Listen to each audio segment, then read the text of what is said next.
আমাকে মিস করছেন। শোনেন, আপনি কারো এজেন্ডা নিয়ে আসছেন এটা জাতি জানে। শপথ ছাড়া নিজেকে রাষ্ট্রপতি ঘোষণা করতে পারেন, তাহলে সে একজন প্রথম বাংলাদেশের বেআইনি রাষ্ট্রপতি। কেউ যদি জুলাই সনদকে বলে যেটা আজগুবি তুগলকি বেআইনি আইন, তাহলে বুঝতে হবে কারো একটা এজেন্ডা আছে এই জাতিকে আবার। না,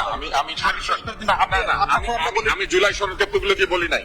আপনাকে বলিনি, আমার শেষ করতে দেন, তারপর আপনি বলেন। আপনি আমাকে মিস করতে হবে না। আপনি আমাকে মিস করছেন। শোনেন, আপনি কারো এজেন্ডা নিয়ে আসছেন এটা জাতি জানে, অতএব আমাকে বলতে দেন। আমি কোন এজেন্ডা নিয়ে আপনি আসি? এজেন্ডা নিয়ে আসছেন, আমি কিন্তু আমরা জানি। আপনি এখানে আমাকে অভিযুক্ত করতে আসছেন। না, আপনি আমাকে অভিযুক্ত করতে আসছেন। আমাকে বলতে দিবেন তো ভাই। আপনার কাছে আমি আসছি একটু পরে। 1971 সালে আমরা মুজিবনগর সরকার গঠন করি। এই মুজিবনগর সরকার যারা যে যেখানে আছেন, কনস্টিটিউশনের 84 নম্বর 78 নম্বর পাতা খোলেন। এই 78 নম্বর পাতাতে দেওয়া আছে প্রোক্লেমেশন অফ ইন্ডিপেন্ডেন্ট। এই প্রোক্লেমেশন ইন্ডিপেন্ডেন্টের সমস্ত 5 জায়গায় লেখা আছে বঙ্গবন্ধু শেখ মুজিবুর রহমান, কোথাও লেখা নেই জাতির পিতা। এবং এই 78 নম্বর পাতার শেষে লেখা আছে যে কি লেখা আছে 78 নম্বর পাতার শেষে, যে রাষ্ট্রপতি এবং উপরাষ্ট্রপতিকে শপথ পড়াবেন অধ্যাপক ইউসুফ আলী। শপথ না পড়ানো পর্যন্ত সে রাষ্ট্রপতি হয় না। শেখ মুজিবুর রহমান 10 তারিখে বাংলাদেশে এসে নামলেন ভারত দিল্লি হয়ে। দিল্লির কথা ছাড়া তো আবার নামতে পারেন না।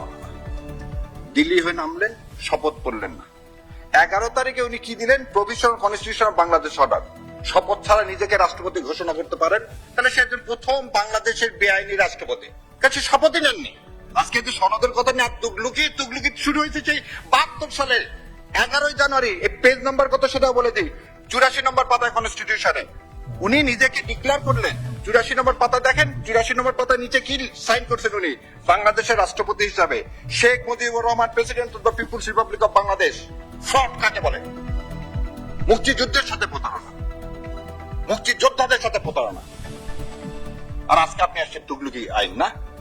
এই 72 সালের যে প্রভিশন কনস্টিটিউশন অর্ডার দিলেন উনি কোন ক্ষমতা বলে দিলেন? হয়তো শপথই নেননি, তাহলে ওটা বেআইনি।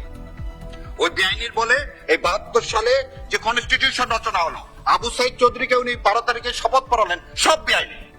জন্ম যার আজন্ম পাপ। কেন আমরা 24-কে দ্বিতীয় স্বাধীনতা বলি? সেদিন তো আমরা স্বাধীনতা পাইনি। 71 সালে 16 ডিসেম্বর কি জেনারেল ওসমানী ছিল না বাংলাদেশে? ছিল না কামরুজ্জামানরা, তাজউদ্দিনরা? কেন 16 ডিসেম্বর অরোরার কাছে আপনাকে হ্যান্ড ওভার করতে হবে? কেন আমার কনস্টিটিউশনের ড্রাফট রেডি করে দেবে ইন্ডিয়া? ও, এই কথা আপনারা বলবেন না। আপনারা একদিকে যে বলবেন, এক কথা হয়ে বলবেন। কোনটাকে বলবেন? জুলাই সনদ।